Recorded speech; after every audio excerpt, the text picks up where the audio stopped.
are a student who is taking voice lessons but is nervous about doing a Google Meet or a Zoom lesson, keep watching this video because I'm going to give you some tips. Alright, so I have some students who are more comfortable doing the in-person lessons because they're afraid of singing near their family in their room if they did a Zoom or a Google lesson.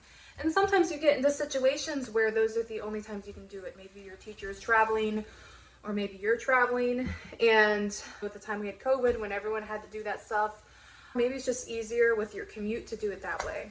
You don't want to let something like that block you. So first off, if you are going through something like this, check out the description box down below. I do have some information for parents on their role in your success in private voice lessons.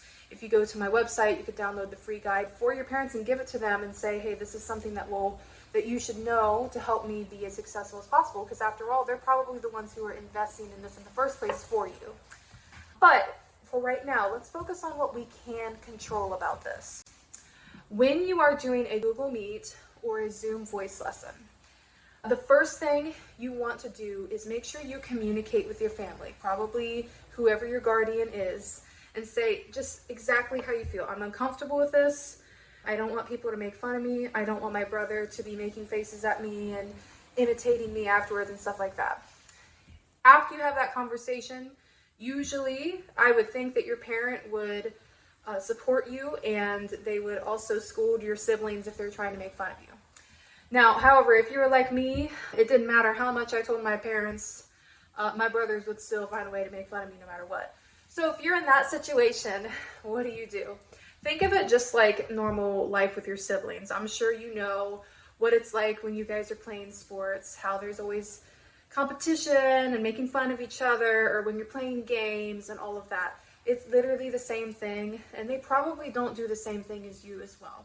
So if that's the case, just ignore it. It's one of those things that if it's your sibling, it's just a sibling being a sibling. I mean, it's a sibling's job to be a hater sometimes, isn't it?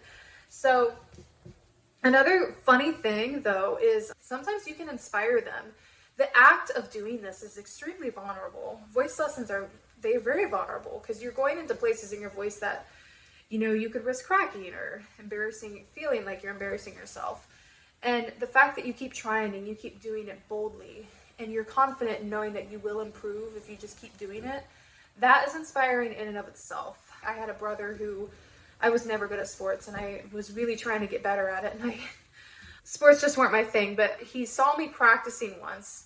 It was tennis, and I remember, he didn't tell me this, but he told my mom, man, she just never gives up. She just keeps going and going. And he was impressed by my tenacity, by how much I would stick with things until I can improve and get better. So you never know. You could be inspiring them anyway. The second thing to keep in mind with doing these virtual lessons is to trust your voice teacher. You're really going to have to take a leap of faith here and really trust that what they're telling you is accurate, and that you might think like, they might make you do weird things. They might make you say weird sounds and make a strange face or whatever it is. But I promise you, that's not their mission in life to embarrass you or make you look dumb. They're truly just trying to help you find a different sensation and spot in your voice. So please just try to trust them, because you might not think the sound that you're making is good yet, because your perception is different. What you hear when you sing, while you're singing, is different than what we actually hear outside. That's why when you hear a recording of yourself, it's different. It's the same thing with this. So you might actually sound really good, but you think it's embarrassing because you just don't know, because it's different. So take a leap of faith, take a trust fall, and really just trust what your voice teacher is saying. And the third thing I would consider if I were you is consider a vocal program with someone who would offer not just private lessons, but the group setting as well.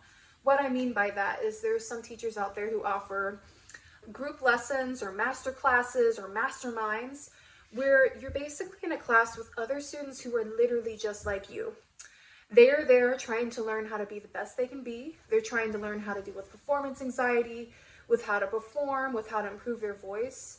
And the best part about it is that they know exactly what you are going through, And it is a positive experience because when you perform in front of them, even if you do mess up, they know what it's like to mess up too. The expectation is to mess up and make a mistake so you can get over it.